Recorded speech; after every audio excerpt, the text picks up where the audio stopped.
What's up, guys? So this is going to be a video all about the ketogenic diet. It is very popular right now, and I am going to take some time to overcome some objections that people have about it, and some of these I find to be pretty ridiculous, but I'll address them anyways. And first and foremost, you're different than me. Everybody's different from everybody else, and what works for me might not work for you. So in this video, I'm approaching it all with an open mind, not saying that anybody has to do ketogenic, but there are people that could benefit. So, if you're considering it, don't just write it off because somebody said one thing one time about this one thing about one thing it could possibly do.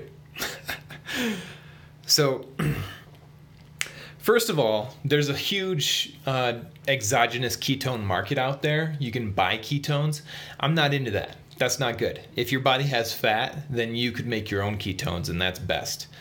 Some people have difficulty getting into ketosis, period. In the beginning, you could use those little urine strips, but if you're on keto long term and you want to check it, you need to get one of the blood monitors that can monitor ketones. Okay, so there's an argument that look around us at nature. There's so many fruits in the world, we should be eating fruit. Okay, now maybe that's true if you live in a tropical region, but the reason there's so many fruits around us in modern society is because man loves sweet things. So there's tons of fruits everywhere. You heard of Johnny Appleseed? It was his mission to go across the country, the United States, and plant apples everywhere. So, all right, brief interruption. Anyways. So if you look around at nature, then if you really want to do the nature thing, then maybe it would be smartest for you to have a seasonal diet where you only eat the things that are in season.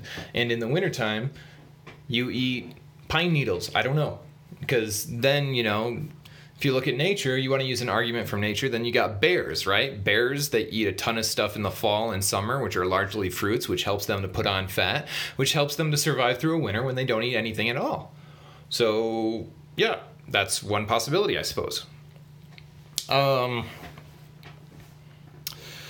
in America, so many of us have been eating carbs and sugars to store up for a winter that never came, Anyways, keto also may be popular right now, but it's not a passing fad. That's my opinion, simply because it's been around since the 1930s. It's a cancer preventative diet. It's a seizure preventative diet. It's a mental health formative diet because your brain needs fat.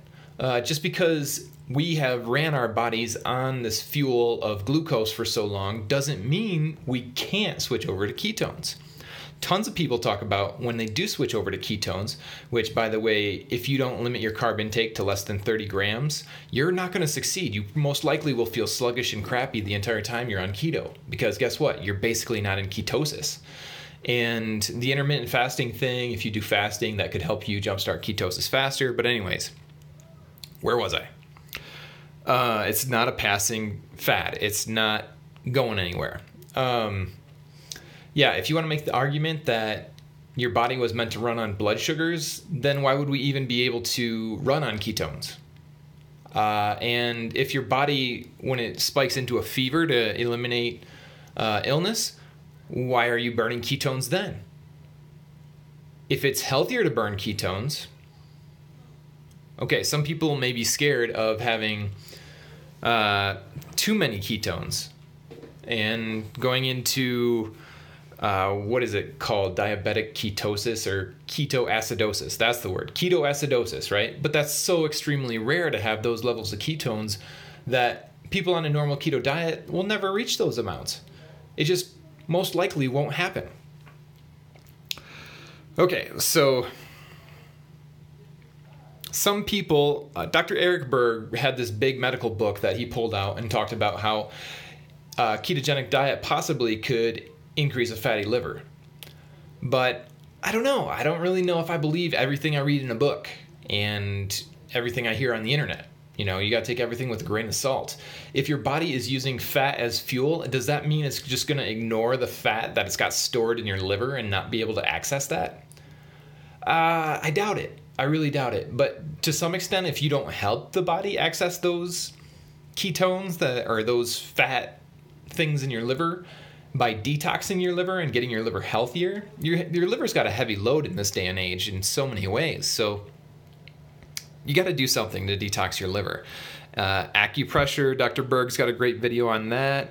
I mean, I've really come to become a huge advocate of colon cleanses because colon health is so crucial to overall the rest of your body health. You'll feel better and not as sluggish if you've got stuff moving out your body that shouldn't be there. Eliminating toxins. So, I mean, not only that, but I'm a big fan of niacin. Niacin's awesome for a detox. Let's see here. Again, genetics is going to be a big factor because if you're largely from a people group that's from a region that is tropical, then maybe you would be better off on a raw vegan, all food, raw vegan diet. And that's if you're in a tropical, warmer climate as well, because not a lot of people succeed if they're in Minneapolis, Minnesota in the wintertime and they're trying to eat nothing but raw foods. That's rare. I don't know anybody that, does that and succeeds. Some people might do it for a little while, but in Minnesota, you want warm comfort food. That's the bottom line. And that's one thing about the ketogenic diet is I find so much of this food is comfort food. Maybe not so much the starches, but the fatty meats that, heck yeah, I'm into that. The other thing is people think that the fat content is so high it's ridiculous it can't be healthy for you. Well, Dr. Berg outlined this in a video recently where he shows a little plate of food where it's like, look, your plate actually looks like this, and he shows that it's actually a small portion of fat because the fat, it's small, but it's calorie dense. So it takes up a very small portion on your plate. And the rest of your plate, my plate, is usually filled with cruciferous vegetables now. Like when I started, maybe not so much, but now, oh my gosh, I eat salads like crazy. My brother always used to joke. He was like, do you think I want a salad? What do I look like, part rabbit? And now I'm thinking maybe I am part rabbit because I eat salads all the time. I'm still not a fan of like the mixed greens, the bitter greens, not a fan of that. I'll do like spinach or butter lettuce or romaine or, all those other regular lettuce heads and stuff. And the thing that I can't get over is an idea that people think your insulin resistance will go up on a ketogenic diet. I don't know how anybody could support that with any evidence because insulin resistance, from my understanding, is the biggest way that people put on weight because, look at diabetics. They just keep pumping themselves full of insulin and guess what? Their diabetes isn't going anywhere. However, some people on a ketogenic diet could possibly reverse all of those different insulin resistance factors and not have to take insulin and be able to get off their insulin and be able to possibly reverse it if they mix in a little bit of exercise and a better diet. So, yeah, just this idea that the fat is too much, I don't believe it because, like I said, I eat tons and tons of cruciferous vegetables. I even mix in a carrot once in a while. So, talking about all that, some people talk about this eat the rainbow diet, and you could do that on the ketogenic diet if you want to. Look, here, I'll go through a list of some of the things, right? So red meat, red berries, raspberries, pink Himalayan salt, cayenne pepper. Most aromatic spices you can use in abundance in a ketogenic diet. I don't know of ones that you can't because they're not going to affect you. They're not really going to take you out of ketosis. It's not going to make any difference. And hot sauce. I love hot sauce. And that's very low carb intake, most of them. You can put it on everything. Orange, I'll eat some carrots. There's cheddar, there's turmeric, there's other orange squashes and other orange zucchinis out there. But yeah, if you want to eat the rainbow, I'm continuing. Yellow squash, zucchini, yellow zucchinis, lemons, ginger, nutritional yeast, pears. Pears is actually a pretty good fruit that's pretty low carb, that has pretty high fiber and a low glycemic impact. You could have some of those. Just like the raspberries, the blueberries, blackberries. And then for greens, oh my gosh, you can eat almost anything green, avocados, pickles, veggies, cruciferous vegetables, cucumbers, limes. Yeah, there's so many options. And besides like eating the rainbow, what about these things? Okay, black olives, those are great fat content. That's keto. Activated charcoal, that's good for detoxing your system. You could take that in a capsule or, I don't know, powders or drinks or whatever. What about all these fermented foods that turn black when you ferment them, like garlic? Fermented garlic, so good for you. That's not a part of the rainbow. What about mushrooms? There's so many health benefits to mushrooms. There's nice saccharides, saccharins, polysaccharides, all these things that are in mushrooms that are really good for you.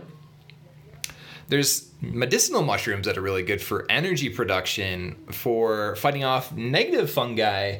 And what about all these other different colored olives? None of those fit into the rainbow. Should you not eat olives? Tons of different teas out there. So cocoa butter, that's white. That doesn't fit into the rainbow, but there's tons of good health benefits for that. Diatomaceous earth, another great detox thing that you could eat. Make sure it's food grade. And bentonite clay, that's another detox food you could eat. Okay, so eat the rainbow. Yeah, I guess if you're into it, but don't ignore the neutral colors or the earth tones because, hey, we live on Earth. Why can't we eat earth tone foods too? Another mention is my favorite gray Celtic sea salt. Oh my gosh, that stuff has probably got the best taste, one of the best mineral contents, and I like that stuff a lot.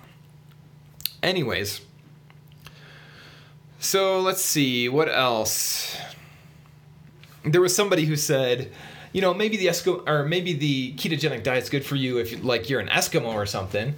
And hey, there's benefits to that. If you are an Eskimo, then, you have cold exposure, Wim Hof it, deep breathing, cold exposure, cold showers, cold and heat exposure. Cryotherapy is getting huge, way more popular than it ever has been. Here in Colorado, I don't know. I think you could just go into the mountains anytime you really want to, most of the time. But you shouldn't have to pay for cold therapies, right? I mean, tap water is pretty cold. You could make some ice, right? You could do an ice bath at home pretty easily, right? Also, getting back to the cold exposure and ketogenic, how it could benefit you is when you sleep at night on keto. I get so much deeper sleep, and I used to have tons of problems with insomnia and not being able to sleep. Deeper sleep, and I need less of it. That's awesome because running on ketones is a better fuel. Okay, so another thing is I've tried tons of different diets, and this has just been the best for me. I'm so much happier, and people want to talk about, eliminate grains, eliminate dairy. And I've heard people argue, well, is it the grains' fault? No, because man, I've been eating grains for centuries and millennia. The problem is processed grains and processed dairy. So if you can find a dairy share near you and get some good wholesome yogurt, some good wholesome milk that still has all those enzymes in it, then that dairy is probably going to be really beneficial for you. Because some people talk about they have allergies and then they start consuming a raw dairy and boom, it actually clears up their allergies. So is dairy bad for you innately? I don't think so. Is fermented dairy probably better for you? Yeah, most likely. Why? Because it's got things already digesting it for you.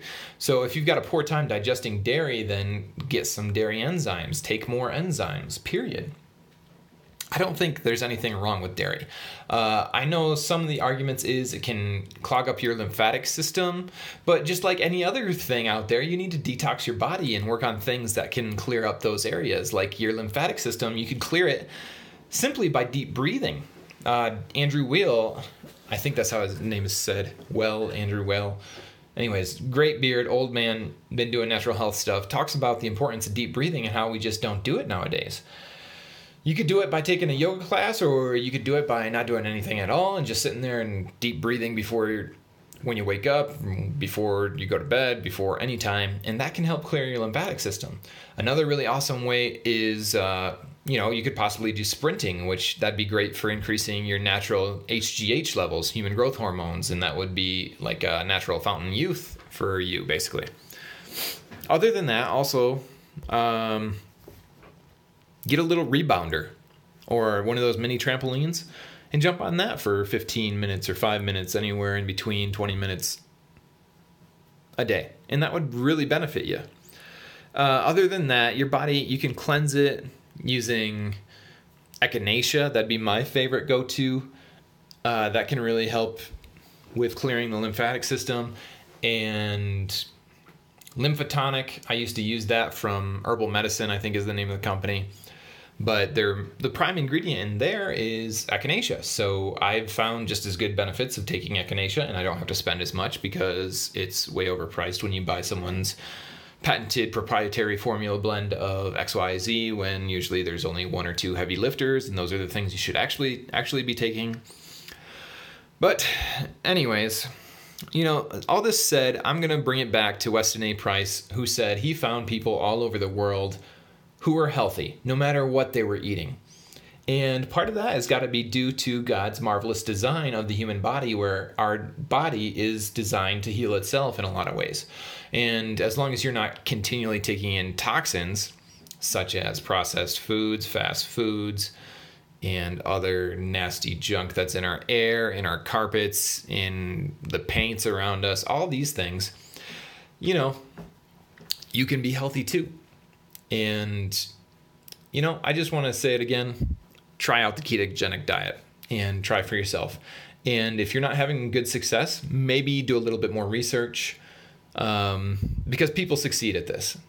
Does it mean you're going to succeed at it? Maybe not. But I think there's enough evidence out there that this does work. And that's another thing. Like, I have been on keto for over a year, and I'm pretty much maintaining a body weight of around 185 now, and I'm not losing any more weight, and I feel great. So people are worried like you might waste away on keto. I don't think that's going to happen. You need to increase some fat intake if you are, So anyways, I think that's about all I wanted to talk about, guys. It's possible this could be a great thing for you, but I'm not going to tell you it's the only way. And I guess one further note, if your body is feeding on sugars constantly, guess what else feeds on sugars primarily?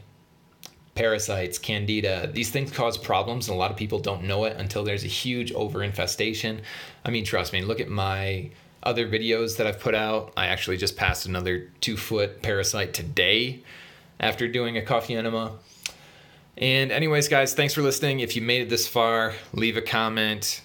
Give me a holler. If you guys have topics you want to hear me discuss or have any other questions or anything you want to say, feel free to add a comment. Anyway, stay healthy, guys. Thanks for listening.